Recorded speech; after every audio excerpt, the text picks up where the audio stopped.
Good morning সবাইকে। কেমন আছো সবাই? আশা করি সবাই ভালো আছো। তো আমার চ্যানেলে আরেকটি নতুন ভিডিওর সাথে তোমাদেরকে অনেক অনেক স্বাগত। তো আমিও ভালো আছি। তো দেখো, এখন আমি শুয়ে রয়েছি এখানে মেয়ের বাড়িতে। কালকে তো এখানে চলে এসেছি, আর রাত্রে তো ব্লগটা খাওয়া দাওয়ার সময় শেষ করে দিয়েছিলাম। আর এখন বাজে সকাল 5:30। এখন আমি ঘুম ভেঙেছে, উঠে পড়েছি, কারণ আমার উঠতে হবে। সবাই ঘুমাচ্ছে এখনও, কিন্তু আমি উঠে ফ্রেশ ট্রেশ হবো, তারপর আবার আমাকে বেরোতে হবে। ওরা থাকবে, রিনা আর মিনুদি থাকবে, কিন্তু আমি চলে যাবো। এই দেখো, মিনুদিও ঘুমাচ্ছে। তো চলো, আমি এখন ঝটপট করে উঠে ফ্রেশ হয়ে আসছি। ওখানে আর ক্যামেরা অন করা হয়নি, কারণ আমি ফ্রেশ হয়ে তারপর একটু চা খেয়ে নিয়েছিলাম। রিনাকে বললাম একটু চা করে দিতে, কারণ খালি মুখে আসতেই দিবে না। অনেকবার করে বলছিল যে ভাত খেয়ে যেতে, কিন্তু ভাত করতে করতে তো অনেকটা লেট হয়ে যাবে, সেই 9টা-10টা হয়েই যাবে। সেই জন্য ভাবলাম না, আমি এখানে খাওয়া দাওয়া না করে একদম আমার বাড়িতে দোকানের মাল শেষ, আমার আবার সব রকমের ফলগুলো নিয়ে যেতে হবে। তো সেই জন্য আমি একটু আড়তেও যাব, আড়ত থেকে একবারে মাল নিয়ে তারপর বাড়ি যাব। তার জন্য ওদের আশা আর করলাম না। আর যদি ওদের সাথে আসতে হয় তাহলে সেই আস্তে আস্তে বিকেলেই হয়ে যাবে। তো তার জন্য চলে এসেছি। আর আমার না খুব মন খারাপ লাগছিল জানো, বাড়ি যাওয়ার সময়, মানে আসার সময়। কারণ একা একা আসছিলাম এত সকালবেলায়, আর বাসে মাত্র 3জন লোক ছিল, আর ছিল ড্রাইভার, কন্ডাক্টর, খালাসি, এই তো। আর লোক কিন্তু ছিলই না, মাত্র আমরা 3জন প্যাসেঞ্জার ছিলাম। তো খুব ভালো লাগছিল না আসতে, কেমন একটা লাগছিল। তাও তো যেতে তো হবেই বাড়ি। তো চলে এসেছি। আর পিপুর জন্য মনটা ভীষণ খারাপ হচ্ছিল, আসার সময় ওকে বলেও আসতে পারিনি, কান্না করবে সেই জন্য।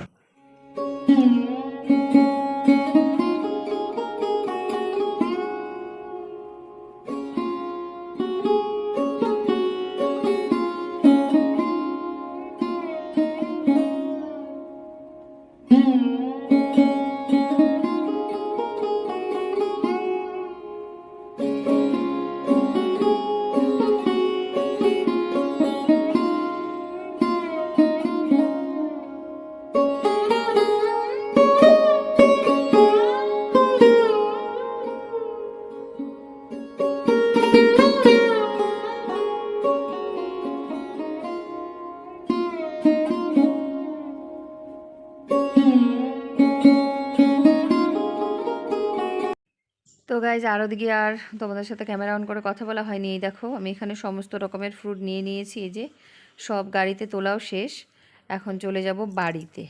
তো এই দেখো, আমি এখন এই ম্যাজিকটাতে উঠে পড়েছি, আর ছেড়েও দিয়েছে। এটা একদম আমাদের গেটের সামনে গিয়েই আমাকে নামাবে। তো তার জন্য সব মাল তুলে নিয়ে বসে পড়েছি। চলো বাড়ি যাই। দেখো চুলের অবস্থা, হাওয়ায় একদম সামনের দিকে চুল সব ঝরে যাচ্ছে, আর ছোট ছোট উঠছে।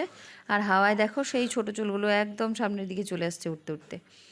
তো চলো, এখন তো বাড়ি যাচ্ছি। এখন বেশ ভালো লাগছে একটু, চলেই এসেছি বাড়ির সামনে। আর এই যে হাওয়াটা লাগছিল, তার জন্য ভীষণ ভালো লাগছিল। তো চলো বাড়ি গিয়ে তারপর কথা হবে। গাইজ, চলে এসেছি বাড়িতে। এখন বাজে 9:45, 8:44 বাজে। 8:44-এ আমি বাড়িতে চলে এসেছি। এই যে মাল, সব মালও ঘরে আনা শেষ। আপেল এনেছি, আম এনেছি, আনার এনেছি, সব মালটাল নিয়ে চলে এসেছি বাড়িতে। আর এসে যেটা আমি ভাবছিলাম যে আজকেও এসে নিয়ে আমাকে ঘর দর মুছতে হবে, সব কিছু করতে হবে। রাতেরবেলা একটু মাতৃসম্মেলনও রেখেছি আজকে, তো সব কিছু করতে হবে। তো সেটা আর করতে হয়নি, সায়ন পরিষ্কার করে রেখে দিয়েছে একদম। ঘর দর মুছামাছি শেষ। এই দেখো, দুটো ঘরই একদম মুছে পরিষ্কার চকচকা, মানে যেমন আমি মুছি যেইভাবে পরিষ্কার করে, সেম পরিষ্কার করা একদম। একটুও মানে নোংরা বা বালি কোথাও নেই, একদম ক্লিন করে মুছে নিয়েছে ও। তো আমার আর ঘর মুছতে হবে না এখন, বাকি সব কাজ করব। রান্নাবান্না রয়েছে, সেগুলো করব। তারপর আবার একটু মানে লোকজনকে বলতেও যেতে হবে যে মাতৃসম্মেলন আমার বাড়িতে, আমাকে তো বলতে হবে। তো সেই যাব। তো চলো এখন ঝটফট করে আগে বাড়ির কাজগুলো কমপ্লিট করি, তারপর তোমরা ব্লগটা দেখতে থাকো, দেখো কী কী করি সারাদিনে। তো চলো। তো গাইজ, তখন রান্নাবান্না করে মানে কাজকর্মগুলো সেরে এসে তারপর রান্না করেছি ঢেঁড়স সেদ্ধ আর ভাত। আর তরকারি দিয়ে গেছিলো একটা বাড়ির থেকে, তো সেই তরকারি। আর সায়নের জন্য ওর জেঠু বিরিয়ানি নিয়ে এসছে। দাঁড়ো, ফ্যানটা বন্ধ করে নিই, ফ্যানের আওয়াজ আসছে গো। তো সায়নের জন্য, ওর জেঠুর জন্য, দুজনের জন্য জেঠু বিরিয়ানি নিয়ে এসেছিলো। আর আমি ঢেঁড়স সেদ্ধ দিয়ে ভাত খেয়েছি। আর ওর বাবার জন্য পাশের বাড়ি থেকে তরকারি দিয়েছে। আর ভাত তো ঘরেই করেছি, তো এই দিয়ে। আর আমি একটু বড়া করে দিয়েছি, আলু গ্রেট করে আলু দিয়ে বড়া করেছি, চালের গুঁড়ো, বেসনের সব কিছু দিয়ে। তো এই দিয়ে দিয়েছি। এই দিয়ে খাওয়া দাওয়া শেষ। তারপরে কিছুটা রেস্ট নিয়ে নিয়েছিলাম। এখন বাজে 3:30। এখন উঠলাম। বাড়িতে না থাকলে যা হয়, প্রচুর কাজ। ফ্রিজ ট্রিজ সব ধুয়েছি। এখন গিয়ে দোকানটা খুলবো, দোকান খুলে দিব। দোকানে সায়ন বসবে, আর আমি বাদবাকি কাজগুলো করব, কারণ প্রচুর কাজ রয়েছে, কয়েকটা বাড়ি বলাও বাকি এখনও। তো চলো এখন ঝটফট আগে দোকানটা খুলি, তারপর এসে ঘরের কাজ করব। ঘর গোছানো বাকি, জামা কাপড় মেলেছি সেই সব তোলা বাকি, মানে প্রচুর কাজ। তো চলো আগে দোকানটা খুলে আসি। মাঝখানে অনেকটা সময় চলে গেছে, এখন বাজে রাত্রে 7টা, শুরু হয়ে গেছে মাতৃ সম্মেলন, এই দেখো। তার মাঝখানে আর ক্যামেরা অন করা হয়নি, কারণ রান্না করেছিলাম, খিচুড়ি রান্না করতে ব্যস্ত। তো চলো এখন শুনো।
তো গাইজ মাতৃ সম্মেলন শেষ হয়ে গেছে, আর সবাই খেয়ে দিয়ে বাড়ি চলেও গেছে। এখন বাজে 11:15। এখন আমি এই যে এইটুকু খিচুড়ি নিয়ে নিয়েছি, এটাই খাবো, খেয়ে তারপর ঘুমাবো। তো চলো আজকের ব্লগটা এখানেই শেষ করলাম। সবাইকে গুড নাইট, টাটা।